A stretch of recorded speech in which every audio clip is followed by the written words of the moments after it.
No. Okay. Or did you run a camera from? Yeah, they see us, we're good with this camera. Yeah, we're. Oh, are you in finance? Yeah, we're in finance. Oh, sweet. You can take it. Because I'm taking this on the trip. Right, you haven't used that, that's just here for backup? Yeah, it's backup. And you never needed it? No. Okay. I don't know if we need it. No. If we need it, I'll make Mark come back. Nah.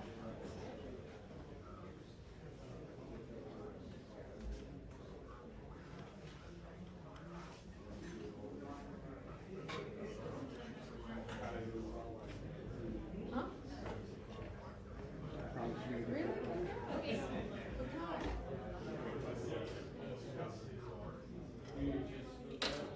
Is it 4 or 2?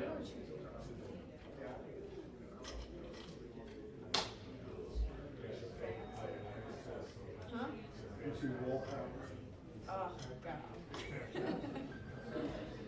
Okay, if you like it, then that's all that matters. I had a red car once, funny enough, and I hated it. That's yours, right? Yeah, that's me. Yeah, that's yours, right? Yeah. Here, take it. Oh, No, you just have. no, I took your. Toyota This- took I'm just My using sister your had one from. of those. Yeah, that. Oh, okay. Is that okay? Yeah, it's Oh, you took my extension cord? No, my that's sister okay? had one, Yeah. like, I'm but gonna like, get back. Okay, yeah, that one I definitely Yeah. got on the trip. so do you still have your other car? Did you get rid of it? That's really good. They're confused.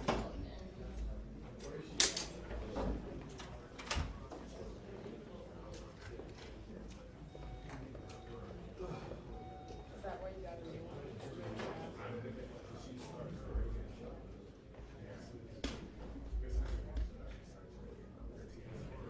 Oh, okay.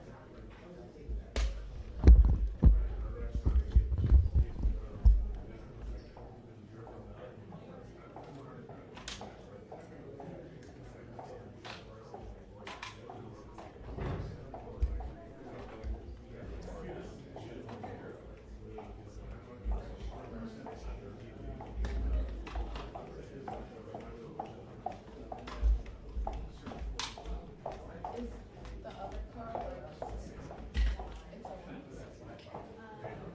oh, stick shift, okay, got it. Yeah, that would be important to learn more there.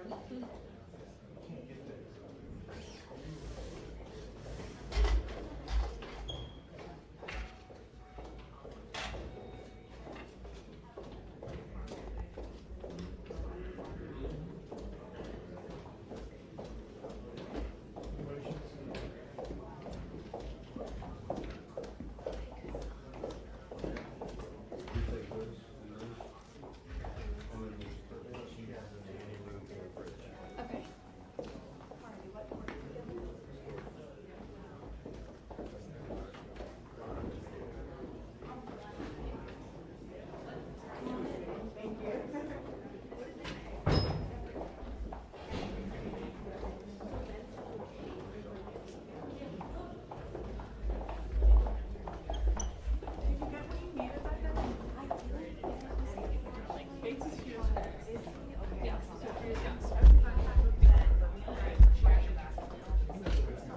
He's like a theory. He likes it. Like he wouldn't not change not happen. Basically, like he's fine.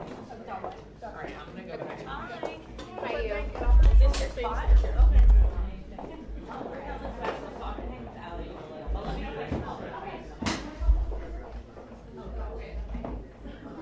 Okay, we good? Yep. Yay, let's do this.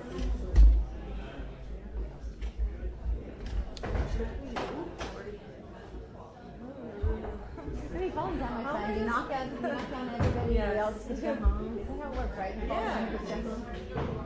We're gonna do research. And if our research doesn't show that, let's find other Yes, research. we'll find. I could just ask that we turn the corner if everybody ducks or something so that we don't lose. Oh yeah, I can just go. While the back of your hair is really pretty, not super helpful to.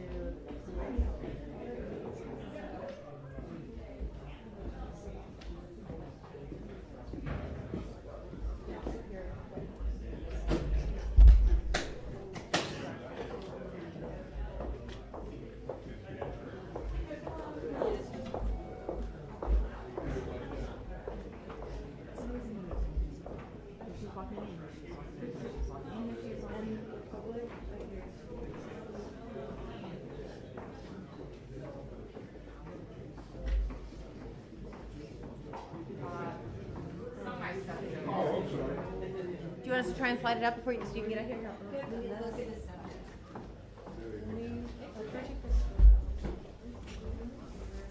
Oops, sorry, hon. I mean, they're still talking. Oh, okay. I didn't know. Yeah. I'll carry this. I got it. If you trip me, I'm gonna melt you. Especially when they say it's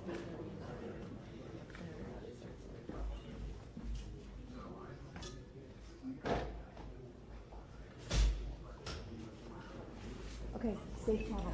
Thank you. What did you do? You want to do that?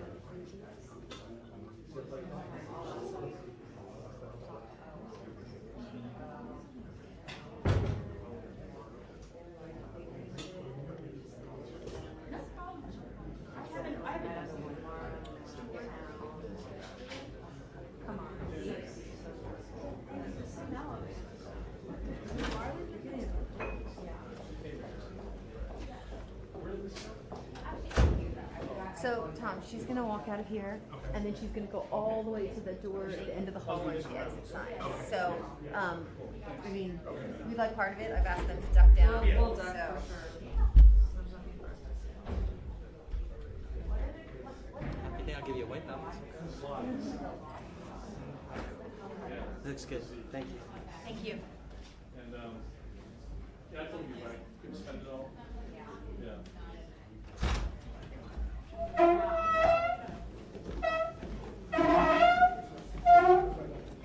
Yeah.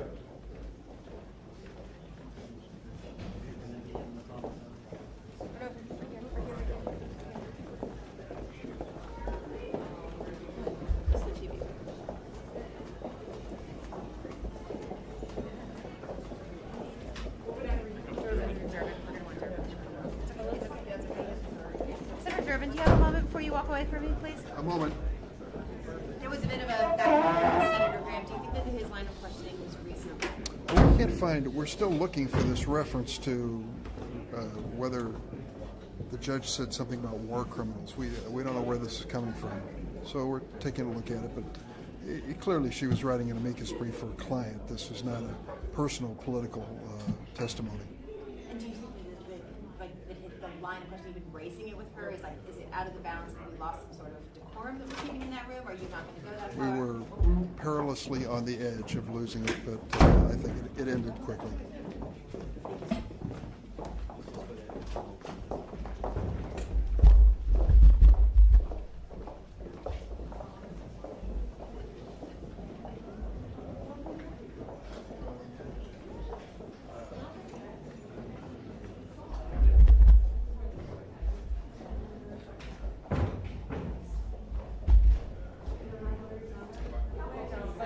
I'll just go out and if there's no protest.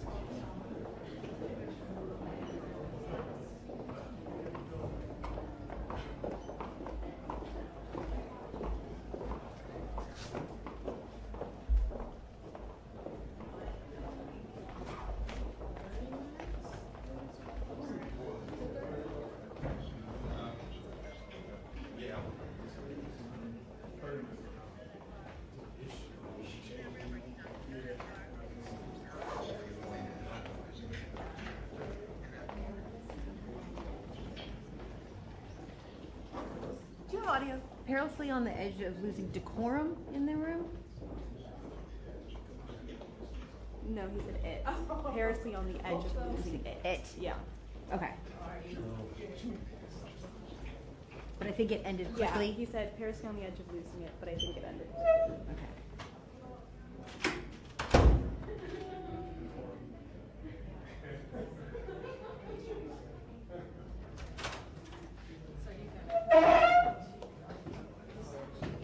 So you're.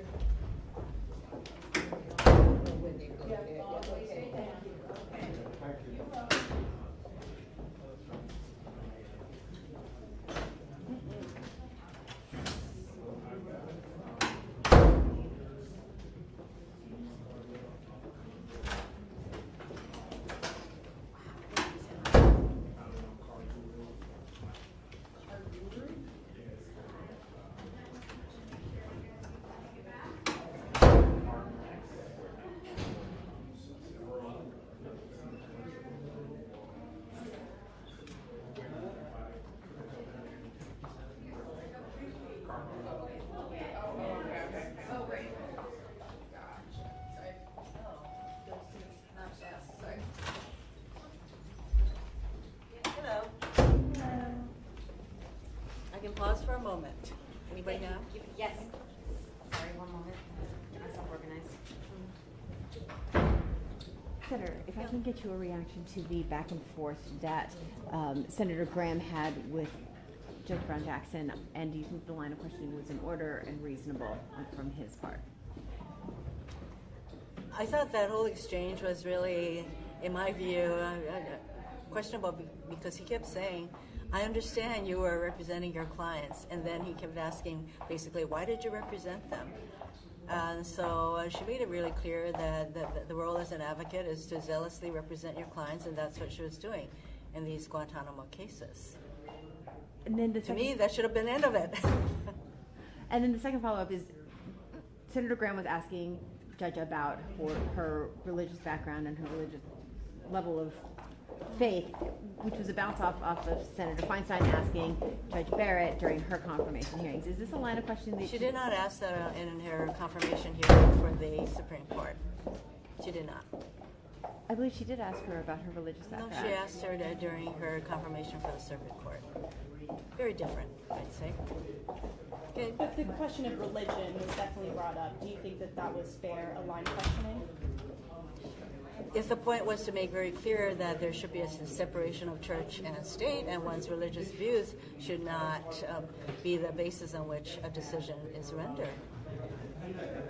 And do you think that that was the basis of the question? Well, considering that there are a lot of conservative forces in our country who have weaponized religion basically to trump every other constitutional right, I think that there are questions that one could have. But you know what? My view is there should be a separation of church and state, and that is it. But you notice that that line is getting blurred, and I think it's a very troubling trend. And are you at all worried about leftist dark money that Senator Graham had brought up in his line of questioning? Considering how much so-called dark money has been spent by the entities such as the Federalist Society and their ilk, I think, you can't even compare the kind of dark money that's being spent. But I am of the view that dark money from either the left or right is not a good thing, and therefore I will be voting for the Disclose Act, which will force disclosure of the individual donors. And I welcome the Republicans who are asking about dark money influence to vote for the Disclose Act. Thank you, guys. Thank you.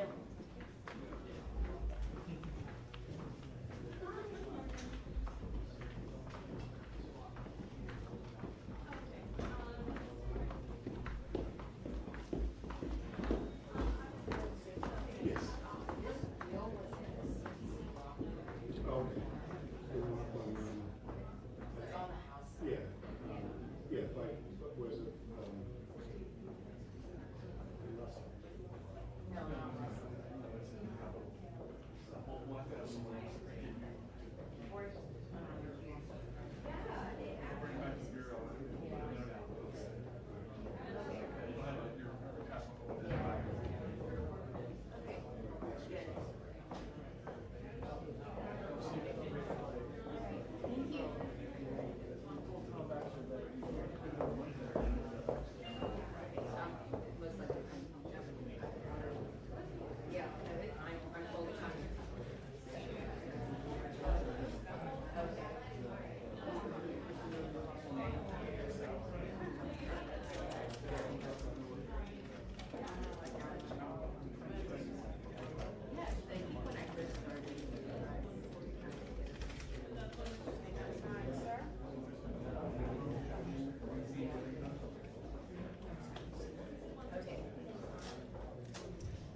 Well, I'm gonna need, so, where's it normally go? It goes in HBC. The number, you put proper number, yeah. Yeah, so, I guess. Yes, will that be in the room?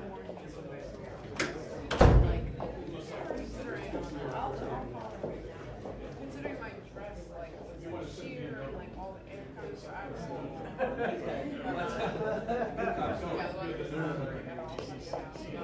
Wait, yeah, yeah. What about good cop? You better know that. Oh yeah, right. You'll never get that to me. You go around and take That's also true. Hi. Anything interesting? From Durban, just, he kept saying, like, he kept saying, he kept having his clients, he kept saying, like, why are you crazy? I'm not going through all these pictures now.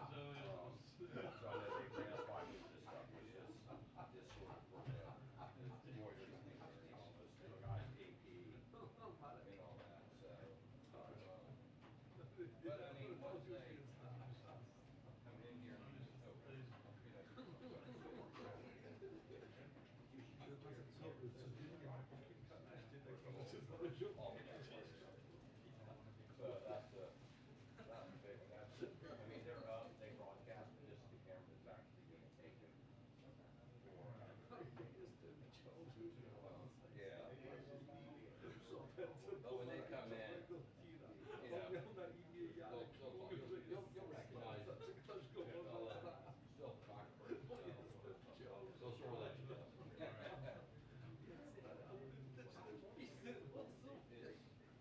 Walk through that door, yeah, and then look back this way, you'll see it on the wall. Keep going, turn, back this, there you go.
you too. Is the first one still at 1:30? Yes, I believe so. Okay. I mean, Idaho. A fur piece. Huh? It's a fur piece away. Exactly. So I work for Channel 48 in National Nightly Newspaper. Oh, okay. I'd love to visit London and take a tour or something. You haven't, or you'd like to? I have. I visited the Heathrow Oh gosh. airport, but that's all. You need to go further in. You need to go further in. Yeah. You'd like it. On my mother's side, that's the English king. Oh really? Wow. English what? English king? King. King? King. King Edward of Oh, you mean England? as in you can trace your ancestry? Yeah, to King Edward. Oh my gosh. And the Charlemagne. That makes you far.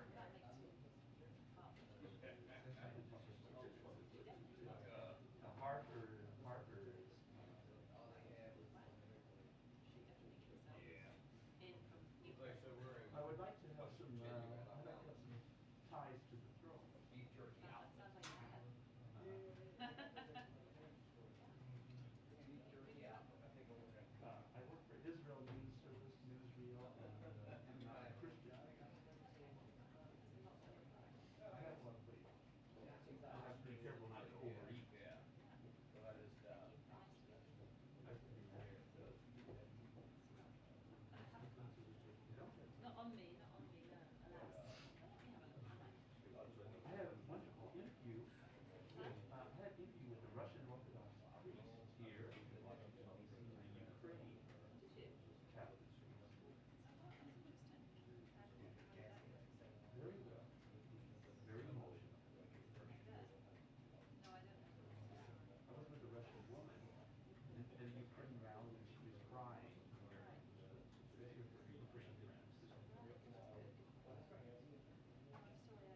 pierwszy 3 dni każdy zada pomysł pytania. Potem z następnym dwóch, może po jednym. Z ostatnich dwóch, może jedna osoba jeszcze zada pytanie.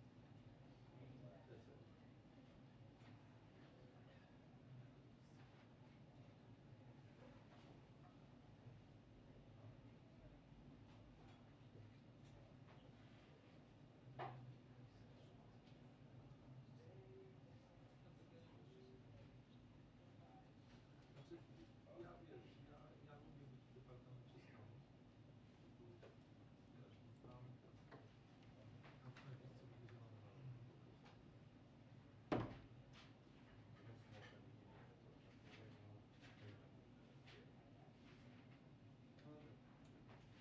prostu. Wszystko całe. Aha, bo jeszcze mają. Hi, how are you?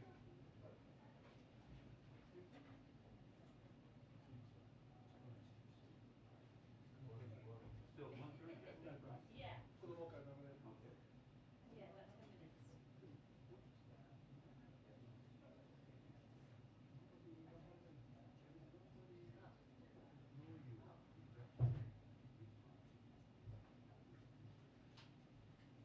Hello, all. Oh, there's so much going on. I had an interview with the Ukraine Catholic priest and the Russian Orthodox priest.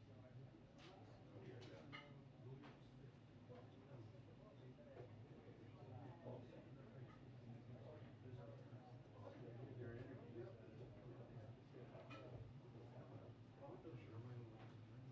It would be great if for Russian Orthodox, yes.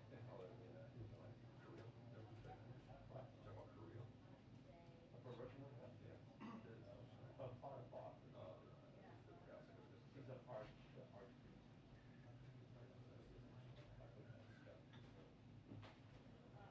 Hello, Simon. Yeah. Good to see you. I have the news from the medical doctor.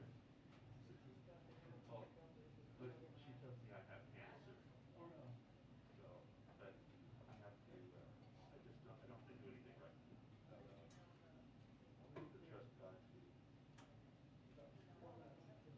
Oh, 4 minutes. Yeah. No. Well, thank you. No, I'll tell Thank you. you. Yeah.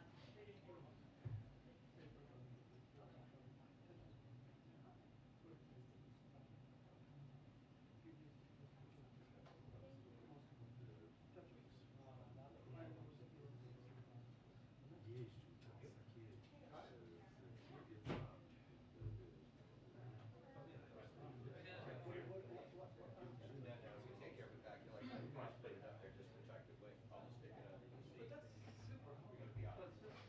Yeah, but my parents died of cancer and my brother. Yeah. It was just a concern of the doctor.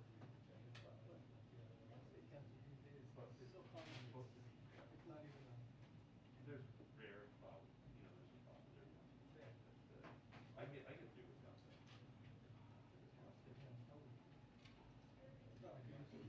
Yeah, I don't want to do radiation. Can they do so? You do that too, but I just haven't tried any of the options so far.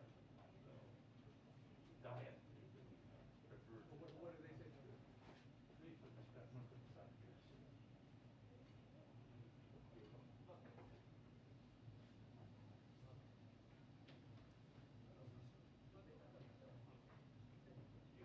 What do they suggest? Well, radiation first, but I have to have more frequent more blood tests. So I'm going to go back to this doctor. Radiation is the normal treatment. The radiation was the first thing to do. That's what they normally do. They don't do surgery. No, she said radiation was the first thing. And maybe another MRI or something. So, well, all falling apart. We are falling apart.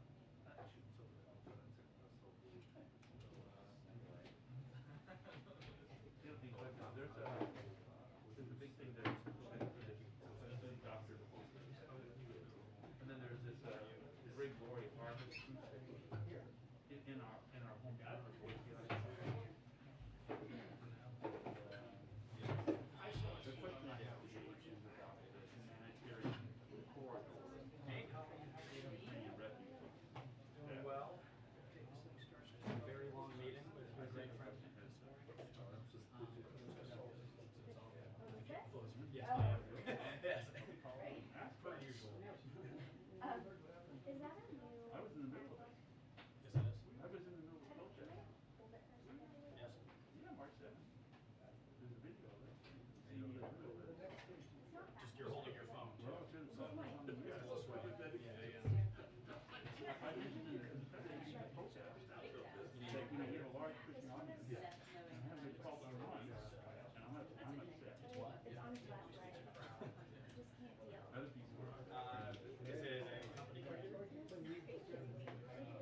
Very bad news.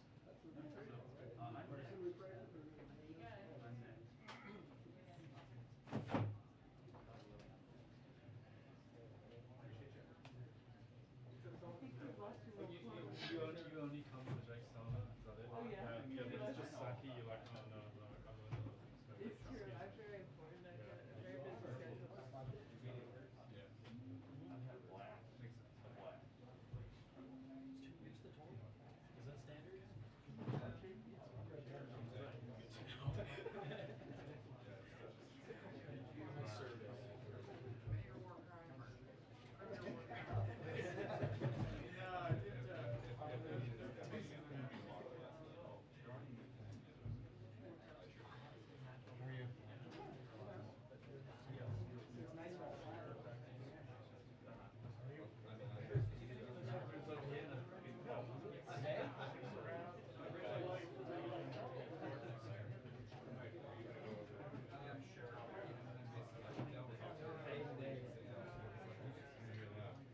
Wednesday the rain is coming.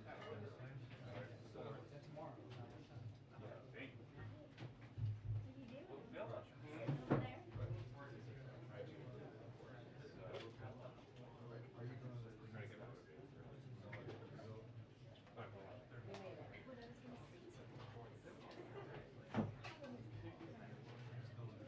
Yeah.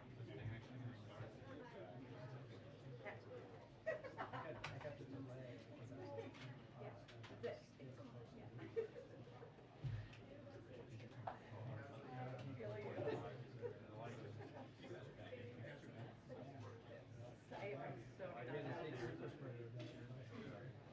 Welcome back. It's a boy. Yeah. Yeah. What do you like? I just wanted to Like 3 now. They're both. Yeah. It's sort of like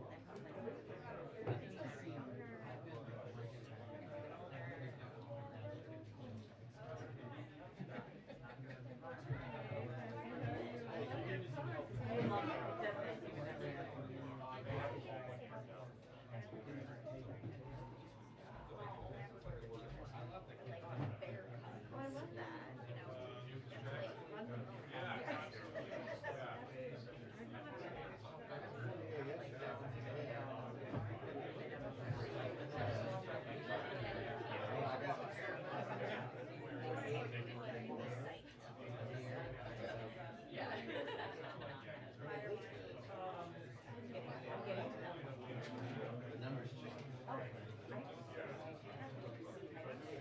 I felt like I couldn't get him off today.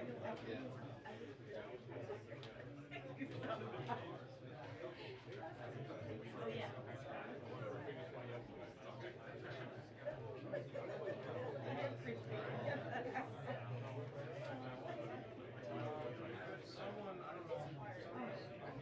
It's like, when about the day to day?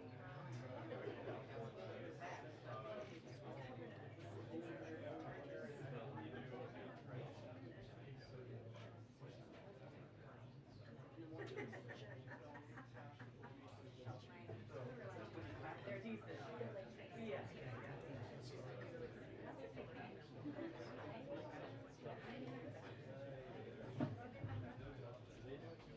No.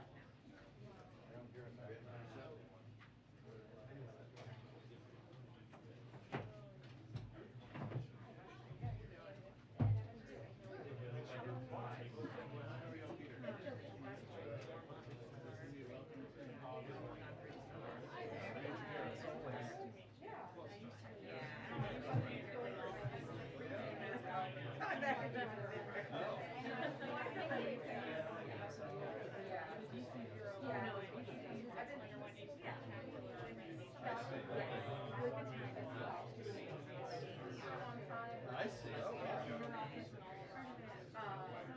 Oh, well. Change is relentless. Really the only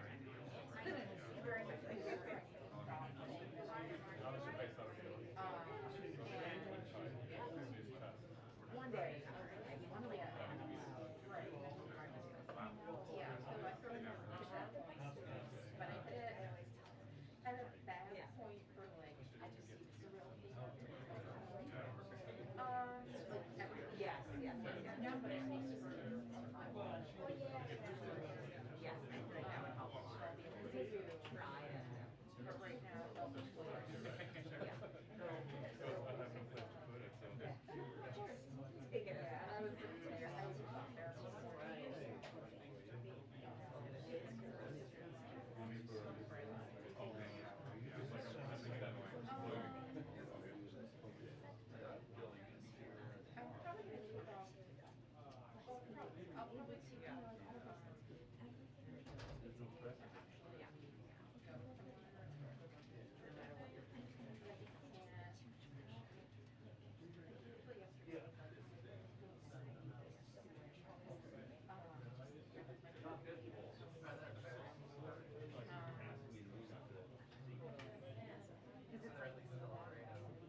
I said that too.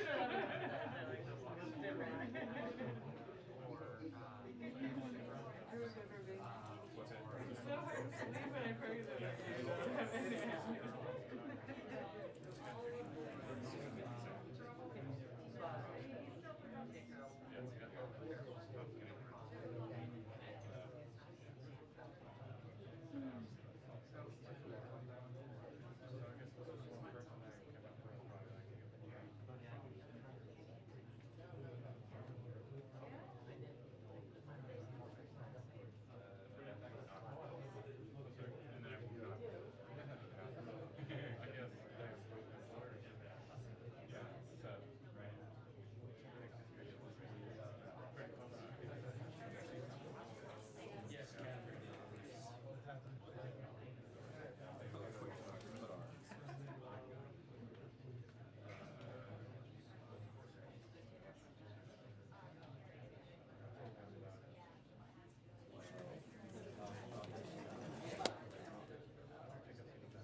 Yeah, they took a lot of liberties. So presumably this, so that's a film.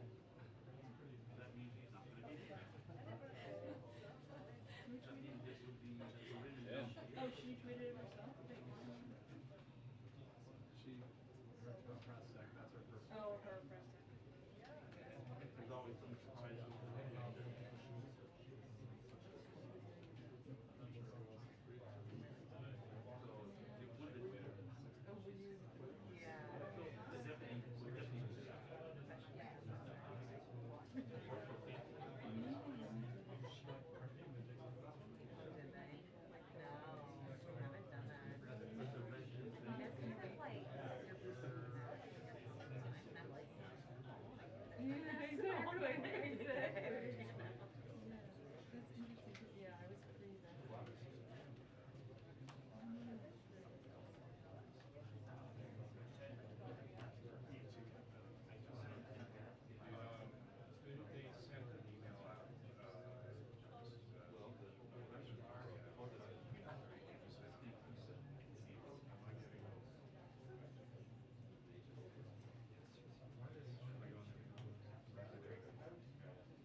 We're gonna get guidance momentarily. Chris Marr is gonna be the guidance.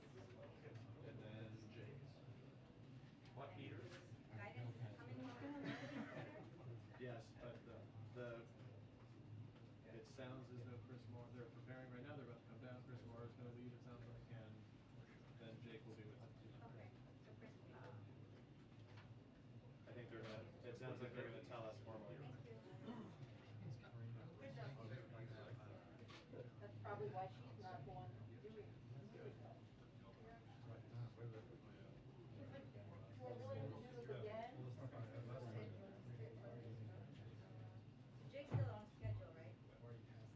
Oh, clearly not on schedule, but soon. Somewhere between now and. I mean,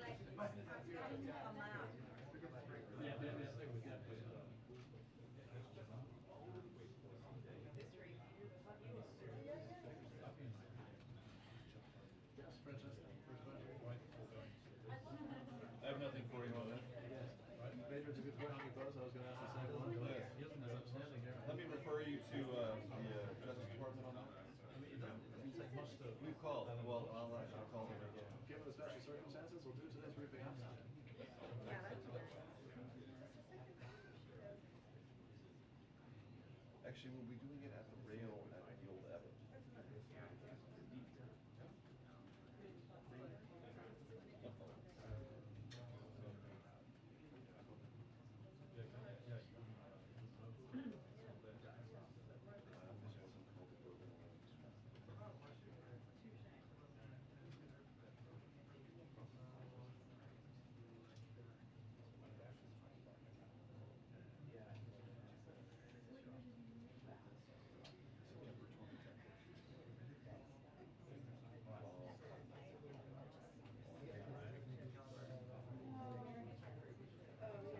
the Bourbon Alliance. September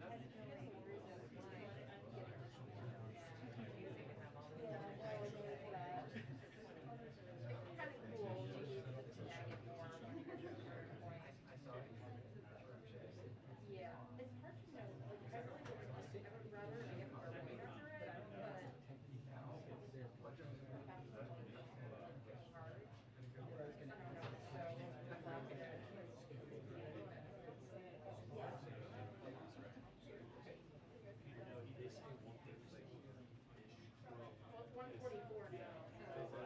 They said that they are going to provide you with free tool, and it's, they're supposed to be providing something. They said we're sending it in. Okay. So I don't really have real guys. It's just the indication.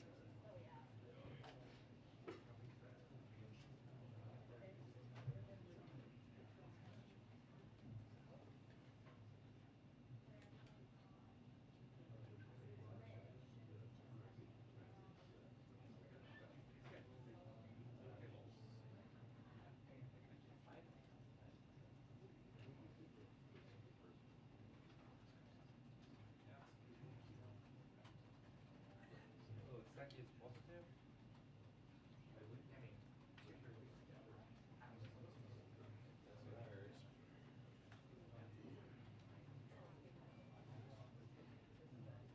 They're coming. So she won't be coming out then? They said he was negative yesterday.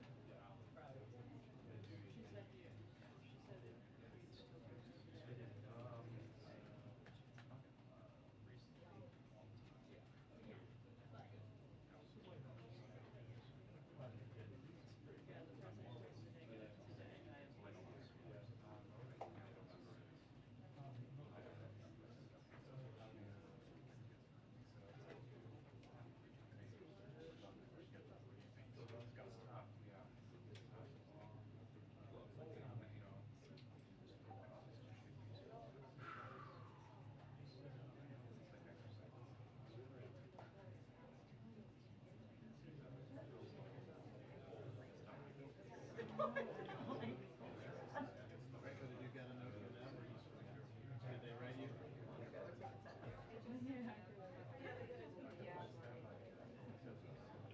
2-minute warning to press briefing. 2-minute warning to press briefing. Thank you. Muffled though it was. Is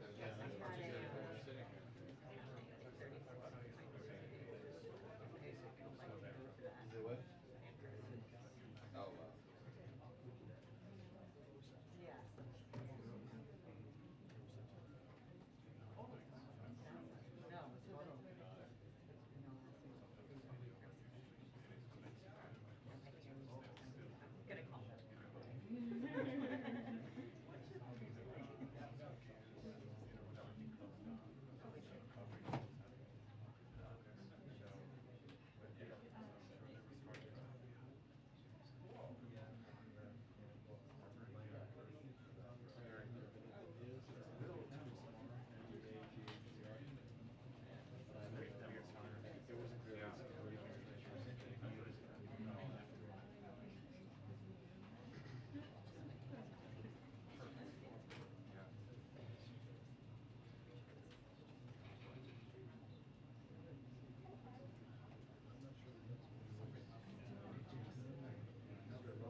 Hello, everyone. Good afternoon.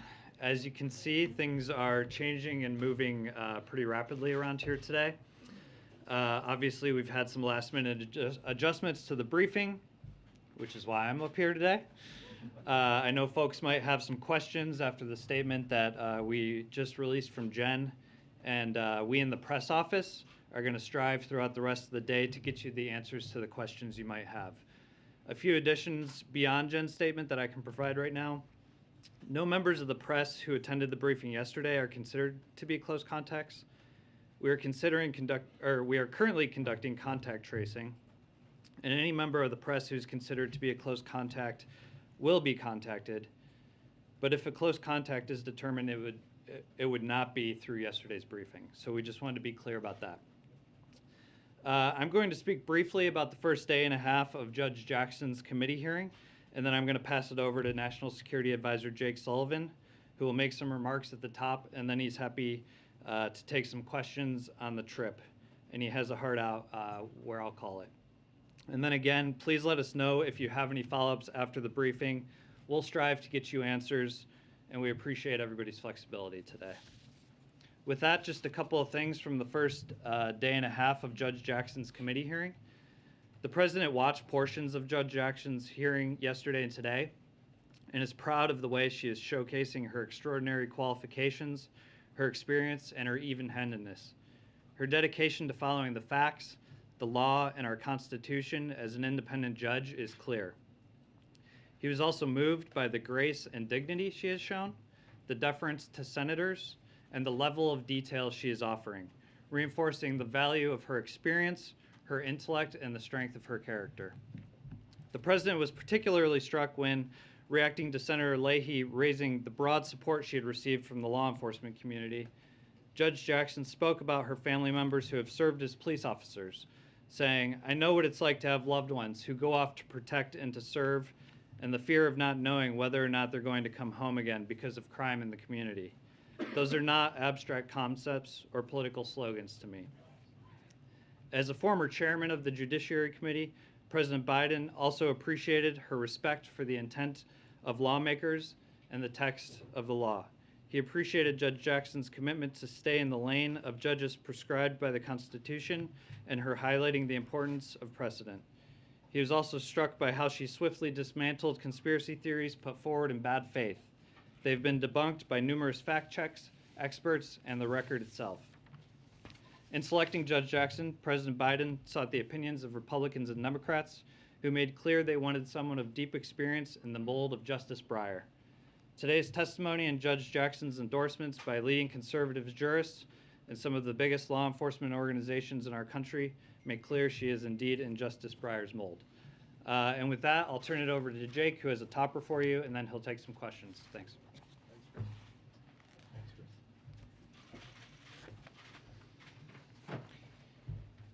Good afternoon, everybody. I'll make a few comments, and then as Chris said, I'd be happy to take your questions. The President is heading to Europe tomorrow to reinforce the incredible unity we built with allies and partners in response to Russia's brutal invasion of Ukraine, and to consult on next steps. Let me take a moment to set the context for this trip. Russia intended to accomplish three basic objectives in launching its unprovoked attack against Ukraine. First, to subjugate Ukraine. Second, to enhance Russian power and prestige. And third, to divide and weaken the West. Russia has thus far manifestly failed to accomplish all three objectives. In fact, it has thus far achieved the opposite. On the first, the brave citizens of Ukraine are refusing to submit. They're fighting back. They're defending their homes. They're defending their cities. And although Russia may take more territory in these brutal military operations, it will never take the country away from the Ukrainian people. On the second, Russian power and prestige has been badly depleted. The Russian military has dramatically underperformed. The Russian economy has been rocked by powerful sanctions. The Russian high-tech and defense sectors are being choked off from key inputs. And Russia is a pariah in the international community. On the third, the nations of the free world are more united, more determined, and more purposeful than at any point in recent memory. For our part, since President Biden in the United States began warning the world of impending Russian aggression back in November, we have clearly and consistently pursued 3 lines of effort. First, help Ukraine defend itself by supplying weapons and military equipment. Second, impose severe and escalating economic costs on Russia through the application of unprecedented sanctions in close coordination with allies and partners in Europe, the Indo-Pacific, and other parts of the world. And third, fortify NATO and the Western Alliance by enhancing our force posture on the eastern flank and making our allies more resilient against other forms of Russian aggression. We've made decisive moves on all 3 fronts, and President Biden's trip will involve further actions on each of these 3 fronts. He will attend an emergency NATO summit joined by the leaders of the other 29 NATO allies. He will join the G7 leaders, and he will address the 27 leaders of the European Union at a session of the European Council. He will have the opportunity to coordinate on the next phase of military assistance to Ukraine. He will join our partners in imposing further sanctions on Russia and tightening the existing sanctions to crack down on evasion and to ensure robust enforcement. He will work with allies on longer-term adjustments to NATO force posture on the eastern flank. He will announce joint action on enhancing European energy security and reducing Europe's dependence on Russian gas at long last. He will announce further American contributions to a coordinated humanitarian response, to ease the suffering of civilians inside Ukraine, and to respond to the growing flow of refugees. From Brussels, President Biden will travel to Poland, where he will engage with U.S. troops who are now helping to defend NATO territory, and he will meet with experts involved in the humanitarian response. He will also hold a bilateral meeting with President Duda of Poland. I'll leave further details on the schedule and program for each of these aspects of the trip to our trustee communications and press team. Let me close with this. There will be hard days ahead in Ukraine, hardest for the Ukrainian troops on the front lines and the civilians under Russian bombardment. This war will not end easily or rapidly. For the past few months, the West has been united. The President is traveling to Europe to ensure we stay united, to cement our collective resolve, to send a powerful message that we are prepared and committed to this for as long as it takes, and to advance our response on all 3 critical fronts that I've described: helping the Ukrainian people defend themselves, imposing and increasing costs on Russia, and reinforcing the Western Alliance. And with that, I'd be happy to take your questions. Yeah. The Russians and the Hungarians seems to be reluctant on imposing a ban on importing Russian oil and gas. Will this weaken the sanctions? And would you call on the groups that the president is going to meet to expel Russia from the G20, group? And do you think that an agreement with Iran could be reached without Russia? So when the president announced that the United States was going to ban the import of Russian oil and gas, he was very clear. He said that the United States is uniquely positioned. We are an energy producer. We can do this. We can take this step of banning the import of Russian oil and gas and coal and be able to withstand it, have resilience against it. But he also recognized quite explicitly in that statement that some of our European allies and partners would not be able to follow suit, and he was not going to pressure them to do so. From his perspective, what we have achieved with our European partners in terms of financial sanctions, export controls, and other measures to hit the Russian economy hard have had unprecedented impact on a large economy at a scale we have never seen before. And so he believes that that is, in fact, increasing the costs on Russia. It is sharpening the choice for Russia. And he feels very good about where things stand today in terms of the unity and resolve of the Western Alliance on sanctions. And as I mentioned in my opener, we will have more to say on sanctions in the coming days. On the question of the G20, I will just say this. We believe that it cannot be business as usual for Russia in international institutions and in the international community. But as for particular institutions and particular decisions, we'd like to consult with our allies, consult with our partners in those institutions before making any further pronouncements. Finally, we believe that if there is an Iran nuclear deal that meets the standards the president has set to verifiably block the pathway of Iran to get to a nuclear weapon and put this program back in the box after President Trump let it out of the box when he left the deal back in 2018, we will do that deal because we believe it is in the American national security interest to do so, but we will not do that deal until it meets those objectives. Yeah. Thank you very much. Can you tell us anything more about the sanctions? You did just say further sanctions. Anything more about what areas that could be, and that would be great. And the other thing is, there was a report out that British troops are basically secretly training Ukrainians to use this very sophisticated anti-aircraft weapons, the SAR. Are there any U.S. troops in Eastern Europe or anywhere else currently training the Ukrainians? So as for the first question, I'm not going to get ahead of an announcement which will be rolled out in conjunction with our allies on Thursday when the president has the opportunity to speak with them. That's on a further package of sanctions. What I will say is that one of the key elements of that announcement will focus not just on adding new sanctions, but on ensuring that there is joint effort to crack down on evasion, on sanctions busting, on any attempt by any country to help Russia basically undermine, weaken, or get around the sanctions. That is an important part of this next phase. We have applied an enormous amount of economic pressure. And in order to sustain and escalate that pressure over time, part of that is about new designations, new targets, but a big part of it is about effective enforcement and evasion, applying the lessons that we've learned from other circumstances where we have, in fact, imposed sanctions on countries. So stay tuned for that. On the question of U.S. troops, we do not have U.S. troops currently training Ukrainians. We do not have U.S. troops on the territory of Ukraine. We do, of course, have U.S. troops defending NATO territory, providing reassurance to our allies, deterring Russian aggression. And of course, the United States is playing a key role, not just in the direct provision of military equipment to Ukraine, but in the facilitation of military equipment provided by many of our allies as well. Yes. Thanks, sir. Two questions quickly. Moments ago, you said at the beginning that Russia would never take Ukraine. But does the president believe that Ukraine can win a military victory here?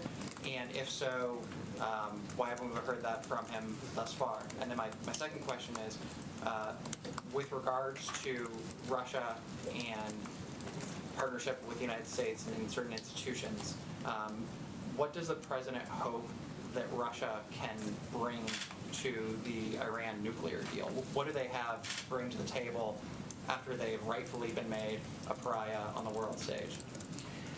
So I can describe to you what happened with the Joint Comprehensive Plan of Action back in 2015. One of the key roles that Russia played in the implementation of that deal was that Russia actually accepted the enriched uranium from Iran so that Iran's stockpile stayed below 300 kilograms total, meaning that stockpile was so small that Iran could not swiftly break out to a nuclear weapon. That is a key part of how we ensured that Iran's nuclear program was in a box. Now, we don't have to rely on any given country for any particular element of the deal, but that is a role that Russia played in the past, a practical role that didn't have necessarily political significance, but did have that practical significance. What I said was that Russia's never going to take Ukraine away from the Ukrainian people. It's never going to be able to subjugate the Ukrainian people. That was not a statement about a particular slice of territory that a Russian advance could occupy for a period of time, or about a particular battle that some Russian element could win. I would refer you over to the Pentagon in terms of the best military analysis for how particular battles and particular fronts will play out. But what I will say this, whether Russia takes a city or takes a town or takes more territory, they are never going to be able to achieve the purpose that they set out, which was to subjugate this country, to bring this country to heel, because the Ukrainian people have made very clear that they will not be subjugated, no matter what it takes. Yes. Jim, thank you for being here. But to follow up on that question, is it the policy of this government that Ukraine should win this? It should eject Russia and regain its sovereignty and its freedom? We've said from the outset that we are unwavering in our commitment to Ukraine's sovereignty and territorial integrity. Within the internationally recognized borders of Ukraine, we remain committed to that as our proposition for this. But in the immediate day-to-day of this conflict, our focus is on ensuring that Ukraine has the tools that it needs to defend itself and to be able to effectively ensure that Russia cannot achieve its objectives in Ukraine. That's what we're focused on right now. But on the basic proposition of Russia's of Ukraine's sovereignty and territorial integrity. From day one of the Biden administration, we have not wavered an inch on that. Yes. On Article 5 and any cyber attack that comes now, obviously Russians have done it before. It wasn't an Article 5 issue then. Does something in Ukraine now change the contour of a cyber attack against any member nation of NATO become an Article 5 issue? So in the June summit last... The President raised that just yesterday as dramatically as he did. So last June, when the NATO leaders gathered for the NATO summit, President Biden, consulting with them, we put out a statement that spoke to cyber attacks and their relationship to Article 5. And we could see circumstances in which a collective response by the alliance to a cyber attack would be called by an ally. That is absolutely something where we and other countries could bring capabilities to bear to help a country both defend itself and respond to a particular cyber attack. Now, that's not necessarily the same thing as a military response. That response could take many different forms. But we have made clear through NATO documents now, not just last year, but going back years, that cybersecurity is an alliance issue. It is an issue where collectively NATO is prepared to pull together both to enhance resilience, enhance defenses, and if necessary, use the appropriate tools to respond. Thanks, Dick. It's been just over a week since you met with your Chinese counterpart, a couple days since the president spoke with President Xi. Have you seen any indications that China will or will not provide assistance to Russia? I can't make predictions going forward. What I can tell you is we have not seen since those meetings or since the president's conversation with Xi the provision of military equipment by China to Russia. But of course, this is something we are monitoring closely. We will continue to monitor it. And the president made clear to President Xi the implications and consequences of any such provision of equipment, and they very well understand one another. And where is this on the agenda at the NATO summit? Will there be an effort to try to put specific concrete steps in place if China does provide that assistance? The president will certainly consult on the question of China's potential participation in the conflict of Ukraine while he's in Brussels. He'll do so at NATO. He'll also do so when he addresses the 27 leaders of the European Union, because on April 1st, the European Union is having a summit with China. And so this will be an opportunity Thursday for the United States and our European partners to coordinate closely on what our message is. We believe we're very much on the same page with our European partners, and we will be speaking with one voice on this issue. Yeah. I just wanted to follow up on your comment about shoring up the eastern flank of NATO. Do you anticipate additional U.S. troop deployments to Europe? Well, I think there are two issues that are important to lay out. One is what's required in the immediate term. And right now, Secretary of Defense, Supreme Allied Commander Europe, believe that they have effective posture today for what's necessary today. But of course, that could evolve in the coming days and weeks depending on Russia's actions and depending on the overall threat picture. The second is, what is the longer term force posture? Not just for this contingency, this emergency, this invasion, but over the course of time. That is something the president will discuss with his allies at the NATO summit on Thursday. And if I might ask a quick follow-up on Russian troop casualties, Russian media reports that the outlet blamed on hackers in the EU suggested that almost 10,000 Russian servicemen had been killed and 16,000 had been wounded in Ukraine.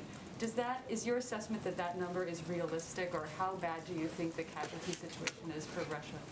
I'd refer you to the Pentagon for precise casualty figures. We do believe it numbers in the thousands, but it is a necessarily imprecise analysis from our part to be able to get, that number down to the precise figure. So I would refer you over to the Pentagon for that. Yeah. The president said yesterday, Jake, that cyber warfare is a capability Putin has, but has decided to not use yet in this iteration of this war. But administration sources have told us Russians have this multi-phase plan to target critical infrastructure that is already underway. I'll give you a couple of specifics. 2 weeks prior to the invasion, 21 U.S. energy companies targeted by hackers. They're involved with LNG production. March 9th, CISA and the FBI began working with an unnamed American pharmaceutical company whose top execs were targeted with malicious phishing attacks. Internally, the administration has attributed that to Russian intelligence. I have a list of stuff that goes on and on here. Suffice it to say, how did these acts not constitute cyber warfare so far already? So first, the president put out a statement yesterday, a very strong, clearly worded statement, in which he said, based on evolving intelligence, we believe that attacks could occur. Now, the Russians have spent years preparing the ground for attacks, trying to get inside systems. That they are not already underway? clarify. Well, what I think we would distinguish between is gaining access to a system, which could be used for a variety of purposes, intelligence collection, or mere preparation for a future attack, and the actual disruptive, destructive type of attack of the kind you saw that shut down the Colonial Pipeline last year, for example, or attacked JBS Foods. And it's really that latter thing that we have not yet seen, but how one defines cyber warfare or cyber attacks, of course, is going to differ across individuals. The distinction the president was making was the distinction between all of that preparatory work, which has been ongoing for years and has in fact intensified, and the type of destruction or disruption, the launch of a particular form of malware, for example, that would result in the kinds of physical effects we've seen in past attacks. Thanks, Jake. I wanted to ask about concerns about the use of nuclear weapons, including possibly smaller nuclear weapons. Can you just address those concerns and talk about how that might come up on this trip? Well, President Putin, in the early days of the conflict, actually raised the specter of the potential use of nuclear weapons. It is something that we do have to be concerned about. Based on our current analysis, we have not changed our nuclear posture to date, but we are constantly monitoring for that potential contingency, and of course we take it as seriously as one could possibly take it. We will be consulting with allies and partners on that potential contingency among a range of others and discussing what our potential responses are. But I'm not going to speak to that from this podium today. I'm going to let the president have the opportunity to speak with his fellow colleagues on what is a very weighty matter. Yeah. Are Vladimir Putin's days numbered, Jake? Are Vladimir Putin's days in power numbered? From our perspective, what happens with respect to the Russian political system is something that will be worked out inside Russia. What we can do is put forward our basic 3 lines of effort. That's what we're doing, helping the Ukrainians defend themselves, fortifying the NATO alliance, and imposing costs and consequences. We got time for one more. I have 2 questions on Russia and North Korea and China. There is a report that the North Korea's cyber hacking organization is related to Russian cyber criminal organizations. Do you have any information on that? And I follow up next. I'm sorry, can you just repeat the question? Yes. North Korea's cyber hacking organization is related to Russian cyber criminal organization. Do you have any information on this? All I can say generally is that North Korea's cyber capabilities have been manifest in the world, and they work with all kinds of cyber criminals around the world, including Russian cyber criminals. I've got nothing further for you on that today. Yeah, I'll take one minute. Do you have any comments or expectations on the meeting between President Xi and President Zelensky that's scheduled to happen soon? Sorry, I told her that I would call on her, so I've got to let her ask the question. Does the president hope to accomplish when he's in Poland, and why did he feel that it would be helpful for him to go to Warsaw at this time, particularly when the vice president was there less than 2 weeks ago? So first, Poland has taken the brunt of the humanitarian impact outside of Ukraine in terms of the refugee flows. Poland is where the United States has surged a significant number of forces to be able to help defend and shore up the eastern flank. Poland has to contend not just with the war in Ukraine, but with Russia's military deployments to Belarus, which have fundamentally changed the security equation there. And so for all of those reasons, we feel that it is the right place for him to go, to be able to see troops, to be able to see humanitarian experts, and to be able to meet with the frontline and very vulnerable ally. So I'll leave it at that, guys. Thank you. Is he meeting with refugees? Is he meeting with refugees, Jake? Saki said they'd tell us. You might be able to tell us today. So I think I said at the outset that we'll go through the precise details of the schedule. But Jake, he spoke with Pope Francis today. He spoke with Pope Francis today, and he tweeted. Jake.